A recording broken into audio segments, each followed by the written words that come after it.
जय श्री कृष्ण। श्री शिवाय नमस्तुभ्यम। सावन महीने की पवित्र एकादशी जिसे पुत्रदा एकादशी कहा गया है वह आ गई है। आप सभी भक्तजनों को इस दिन कौन से कार्य करने हैं जिससे कि घर में वंश वृद्धि हो, घर का एक सदस्य भी कोई भी व्यक्ति कार्य कर लेता है तो निश्चित रूप से लाभ तो मिलता ही है। इस बार बहुत सारे दुर्लभ और अतिश्रेष्ठ संयोग हो रहे हैं जो कि इस दिन को बहुत खास बना रहे हैं।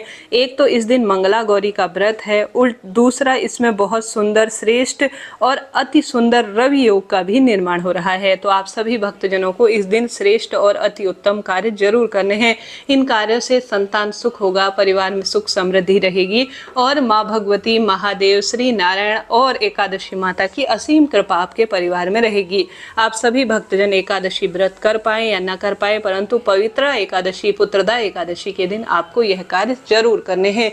विशेष तिथि पर किया गया कार्य कभी निष्फल नहीं जाता, परिवार को इससे सुख मिलता है और सभी तरह के बंधनों से मुक्ति मिलती है। एकादशी पर कोई भी कार्य हम करते हैं तो इससे पितृ देवता भी सुख प्राप्त करते हैं। तो आप सभी व्रत करें या ना करें, इन कार्यों को जरूर से करने का प्रयत्न करें। इसके लिए आप सभी को बहुत सुंदर और अति श्रेष्ठ अवस्था में जल्दी उठ जाना होगा। जल्दी उठने का बहुत सुंदर ब्रह्म मुहूर्त में परिणाम मिलते हैं। दिन भर मन तन बिल्कुल एकदम प्रभु भक्ति में रहता है। दरवाजे पर श्री नारायण की सुंदर स्वरूप का स्मरण करते हुए हल्दी उनको बहुत प्रिय है, हल्दी मिश्रित जल का छिड़काव करें। उसके बाद अपने घर के दरवाजे पर स्नान इत्यादि से निवृत्त होकर आप सभी को जो विशेष दीपक होता है हल्दी मिला हुआ, जैसे आपको एक घी का दीपक जिसमें गोल बत्ती आपको रखनी है, घर के दरवाजे पर इस दीपक को जरूर प्रज्वलित करना है ताकि देवी देवता हमारे घर पर आने का मार्ग प्रशस्त कर सके। इस बार बहुत सारे दुर्लभ संयोग में यह व्रत 5 अगस्त 2025 को किया जाएगा। सावन महीने का सुंदर एकादशी का व्रत भाग्य बदलने के लिए है।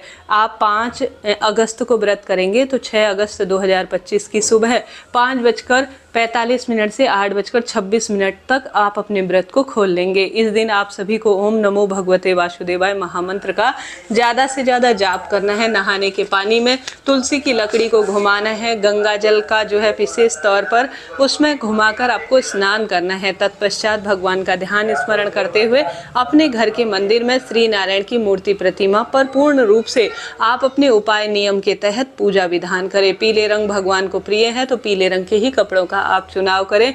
भगवान जी या लड्डू गोपाल हैं तो आपके घर पर उनके लिए भी पीताम्बर रंग के ही कपड़ों का आपको चयन करना चाहिए। भगवान का निरंतर ध्यान स्मरण कर कर जो हमारे पास गंगा जल होता है उससे श्री नारायण को स्नान कराना चाहिए। जो हमारे पास शंख होता है उसमें कच्चा दूध, तुलसी पत्र रखकर आपको श्री नारायण की मूर्ति विग्रह स्वरूप को स्नान कराने से संतान का सुख मिलता है। इस कच्चे दूध को जो आपने शंख में भरकर तुलसी पत्र रखकर श्री नारायण को स्नान कराया है उसे ग्रहण करना चाहिए पति पत्नी को। इससे संतान प्राप्ति के निश्चित रूप से योग बनते हैं। इसके बाद जो सर्वश्रेष्ठ प्रचलित उपाय है जो सौभाग्य देता है और सिर्फ पुत्रदा एकादशी के दिन ही उपाय किया जाता है, वह कैसे करना है ध्यान से सुने और अंत तक बने रहें। इस वीडियो को उस व्यक्ति तक शेयर जरूर कर दीजिए जो कि विशेष तौर पर संतान प्राप्ति, पुत्र प्राप्ति के लिए प्रयत्नरत है और उसकी कामना सिद्ध नहीं हो पा रही है। आप सभी को उपाय घर पर नहीं करना है, महादेव के सीधे मंदिर जाकर ही आपको उपाय करना है। आपको उपाय करने के लिए 2 कटोरियां लेनी है। कागज की कटोरी ले सकते हैं, एक में गौ माता का घी रखिए, एक में आप सभी खीर रखिए। खीर गौ माता के जो है बनी हुई दूध की होनी चाहिए, परंतु चावल का प्रयोग नहीं होगा। चावल एकादशी पर प्रयोग नहीं लिया जाता है। साबूदाने का आपको प्रयोग करना है और 2 दीपक अपने साथ ले जाने हैं और 2 बेलपत्र ले जाने हैं। बेलपत्र आप ज़्यादा ले जा सकते हैं परंतु 2 तो कम से कम हो, 2 दीपक भी होने चाहिए। अब जल का लोटा आपको घर से ले जाना है। घर में आप जल का लोटा लेंगे तो यह सबसे सुंदर माना जाएगा। पति पत्नी जाकर दोनों इस पूजा को संपन्न करते हैं तो आपका भाग्य प्रबल होता है। दोनों नहीं जा सकते तो एक जना जाकर इस पूजा को संपन्न करें। पति दूर रहते हैं तो कैसे इस कार्य को संपन्न उपाय के तहत कर सकते हैं यह भी आप सुनिएगा। सबसे पहले अगर जल में अगर आप कच्चा दूध डालकर शिवलिंग का अभिषेक करते हैं तो भाग्य प्रबल होता है। कोशिश करें इस दिन आप पंचामृत से अभिषेक कराएं। दूध, दही, घी, शक्कर, शहद, इन सभी चीजों का संबंध हमारे नवग्रहों से होता है। इन 5 चीजों को एक स्टील के बर्तन में बना लीजिए और सामान्य जल का लोटा अपने साथ ले जाएं। आप सभी पूर्व या उत्तर दिशा की ओर ही अपना मुख करें, दक्षिण दिशा की ओर आपका मुख नहीं होना चाहिए, इस बात का ध्यान रखें। शिवलिंग पर आप जल चढ़ाएं, उस जल को थोड़ा प्राप्त जरूर कर लीजिए, इस बात का ध्यान रखें कि जल का लोटा भी आपको खाली नहीं रखना है। इस जल को थोड़ा थोड़ा आपको ग्रहण भी जरूर करना है ताकि आपका उपाय और यह दिन सफल हो जाए। शिवलिंग पर चढ़ाया गया जल अमृत के बूंद की तरह होता है और सौभाग्य बढ़ता है। और आपको 5 स्थानों पर इस जल को लगाना भी जरूर है। एक तो अपने नेत्र में, एक अपने कंठ अर्थात गले में, एक अपनी छाती के वक्ष स्थल पर, और अपने नेत्रों से और अपने कर्ण से, अपने मुख जिह्वा पर, इन 5 स्थानों पर जिसने लगा लिया अपने मस्तक पर, उसने समझ लीजिए शिव तत्व को प्राप्त कर लिया। पति पत्नी थोड़ा इस शिवलिंग पर चढ़ाए गए जल को ग्रहण भी जरूर करें।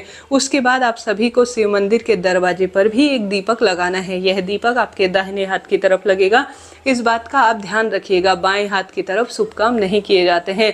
अब आपने जल चढ़ा दिया, मंदिर में दरवाजे के दाहिनी तरफ आपने दीपक लगा लिया। शिव मंदिर की चौखट पर दीपक लगाने के बाद घर के मंदिर में भी आपने दीपक लगा लिया। विधि विधान से आपकी पूजा हो गई। आपने चंदन, अक्ष, जो तिल है और पुष्प वगैरह सारी चीजें समर्पित कर दी। अब आपको विशेष 2 बेलपत्र अपनी मनोकामना कहकर, मुझे संतान सुख मिले, मेरे शरीर के रोग कट जाएं, ऐसी प्रार्थना करते हुए आपको शिवलिंग पर 2 बेलपत्र जरूर चढ़ानी है।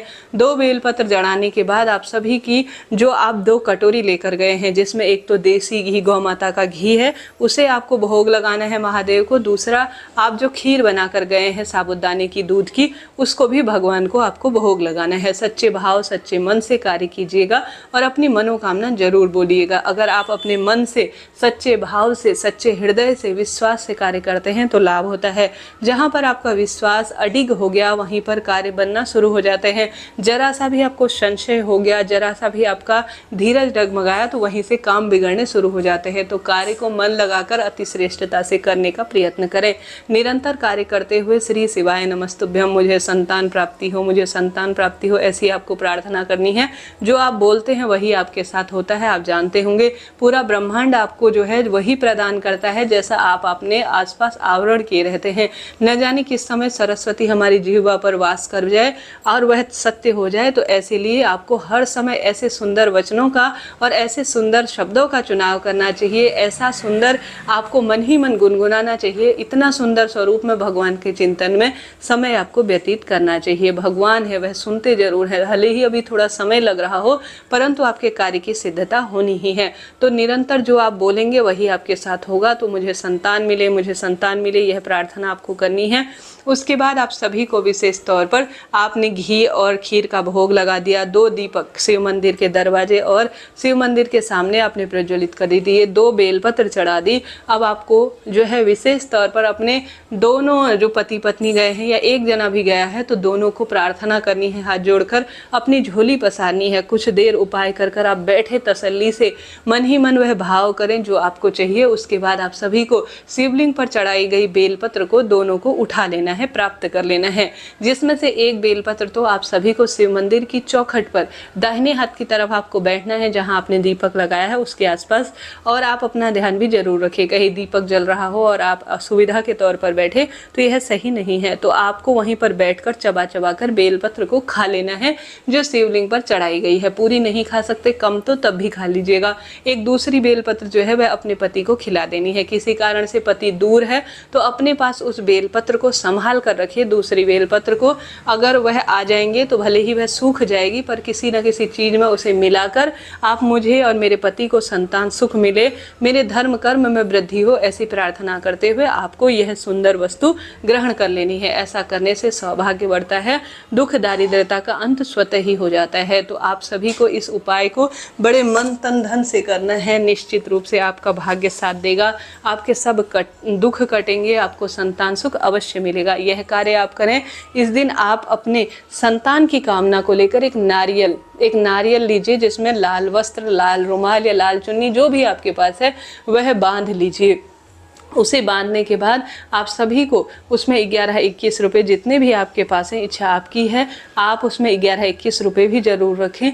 और लाल रंग का जो कलावा होता है, जिसके संतान की दिक्कत, जैसे सास अपनी बेटी के लिए, बहू के लिए कर सकती हैं, कहने का अर्थ है संतान सुख चाहिए, संतान की वृद्धि के लिए कार्य आप कर सकते हैं।